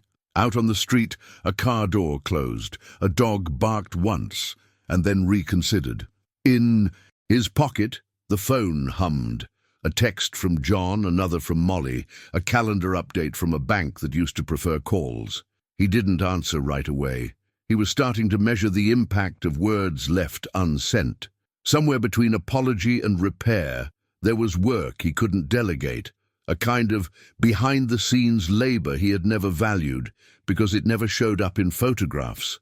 The room around him held still, waiting to see which direction he would turn, and the night leaned forward, as if the city itself wanted to know what kind of man would step into the morning that was already forming behind the glass. Charles sat in the dim glow of his living room, the skyline glittering beyond the glass like a field of cold stars. But none of it felt like triumph anymore. For years he had believed the city itself bowed to men like him, men who knew how to bend rules, tighten contracts, and orchestrate a room with nothing more than a smile and a raised glass. Yet now, the same skyline looked distant, indifferent, as if Dallas itself had turned its back. The weight pressing against his chest wasn't the loss of a deal or the whisper of investors reconsidering their positions. It was the memory of Sarah's calm voice cutting through his roar, asking him a question he still couldn't answer. "I can walk out of this house with my dignity. Can you?" The words lived inside him now, like an echo in a canyon, impossible to silence. And what stung the most wasn't that she had said them, it was that everyone had heard and everyone had believed her. The humiliation wasn't in her defiance, it was in the revelation of his weakness. He had thought true power meant control, that raising his voice could prove superiority, that a public display of dominance would make people admire him more. But the opposite happened. What they admired was her restraint, her dignity, her refusal to trade self-respect for a paycheck. Days passed, and with them came the slow, grinding consequences of his Choices. Clients postponed meetings, partners avoided his calls. His name, once tossed around at cocktail hours as shorthand for success, was now whispered with a hesitation that bruised his pride. At first, he told himself it was temporary, that reputations recover if you push hard enough. But reputations aren't rebuilt with the same tools that tear them down. Power built on fear collapses as soon as respect disappears, and Charles was beginning to learn that lesson in real time. Meanwhile, Sarah's name was carried differently through the city. At the community center, people spoke of her grace that night with admiration. She hadn't just endured a cruel act. She had transformed it into a mirror. Volunteers who barely knew her mentioned the courage it took to leave on her own terms, and parents who heard the story told their children about standing tall when someone tries to make you small. Without trying, she had become an example, not because of wealth, but because of character. Charles wrestled with that truth each time he tried to explain himself. "It wasn't about her," he said once to John over drinks, his tone defensive. "It was about standards." John stirred his glass, unimpressed. "Standards don't require an audience, Charles. Ego does." The sentence landed heavier than the bourbon, and Charles had no reply. Another time he tried to dismiss it with bravado at the club. "She overreacted," he claimed, but one of the men leaned back, smirking. "Funny. I heard it was you who did." The laughter that followed wasn't cruel, but it wasn't with him either. It was the sound of distance being measured. For Sarah, the aftermath was quieter but far more meaningful. She returned to her routines, packing Lily's lunch, ironing school clothes, attending the spring concert where she waved both hands just as promised. Yet everywhere she went, the story seemed to follow her, reshaped not as gossip, but as inspiration. A teacher at Lily's school pulled her aside. "I heard what happened. That kind of composure. People notice." A neighbor stopped her in the hallway of their apartment building. "My sister was at that dinner. She said you held your head high. Good for you." Sarah accepted the words with a polite smile, but inside she knew the real victory wasn't in what others saw. It was in what Lily would one day understand. Strength isn't about who shouts the loudest. It's about who can walk away with peace intact. Charles began to realize the truth in small, relentless ways. At a meeting with the bank, he noticed the manager's eyes linger not on his portfolio, but on his face, as if studying the man behind the numbers. At a gala, people who once flocked to his circle drifted to others, leaving him with more space than conversation. And worst of all, when he tried to tell his own version of the story, the words sounded hollow, even to him. "I was in the right," he muttered to himself one night, but the silence of the room felt like laughter at his expense. What? He couldn't admit out loud, but what grew louder in his mind each day was that Sarah had shown him what true power looked like. It wasn't in marble countertops or skyline views, in commanding attention or humiliating someone into silence. True power was invisible, but undeniable. It lived in the dignity of someone who refuses to bend, in the quiet resilience that doesn't need applause, in the humility that reminds you respect is earned, not demanded. He remembered the way she placed the tray down. Before leaving, steady, deliberate, refusing to let chaos dictate her movements. That image haunted him more than any deal slipping through his fingers, because it was in that simple act, the calm, unshaken poise of a woman walking away, that his entire empire of performance had been exposed as fragile. She hadn't shouted, she hadn't cursed, she hadn't begged. She had thanked him, looked him in the eye, and left with her dignity. And that was something money couldn't buy back. The lesson was clear, though it came with the sting of humiliation. Real strength doesn't require an audience. It doesn't feed on fear. It doesn't humiliate to feel tall. Real strength lives in kindness, respect, and humility, in the ability to lift others instead of crushing them. Sarah's dignity had revealed the hidden truth about Charles, that beneath the wealth and bravado was a man so afraid of being small that he couldn't see how small he already looked. And as that truth spread, through whispers at dinners, through boardrooms, through quiet conversations in living rooms, it left Charles facing a decision that no amount of money or influence could make for him. The decision to change or to double down, to learn from the mirror Sarah had held up, or to shatter it and pretend nothing had been revealed. The city outside his window still glittered, but it glittered differently now, like a question waiting to be answered. And somewhere in Fort Worth, Sarah tucked Lily into bed, kissed her forehead, and whispered the kind of promise that holds more weight than wealth. "We'll always walk tall." The contrast between them was undeniable. One man with everything, realizing how little it meant. One woman with so little, showing the world what true power really looks like. And the story wasn't finished yet, because lessons like this don't end in a single night. They continue, reshaping lives long after the moment has passed, demanding to be carried into what comes next. And that's where the story leaves us, with the reminder that true strength is never about how loudly someone speaks, but about how gracefully someone walks away. If you stayed with me until now, I'd love to know. Drop a comment with a simple phrase like, "I'm with you until the end," or "This message was for me." It's always powerful to see who connected deeply with the journey. If this reflection resonated with you, a like on the video helps me know these stories are reaching the right hearts. And if you want to, keep exploring narratives that uncover the hidden truths behind wealth, pride, resilience, and dignity, subscribing is the best way to stay close to this space we're building together. And before you go, there's another story waiting that ties perfectly into this one. There's a video right here that complements this topic. Click it and continue the journey with me there.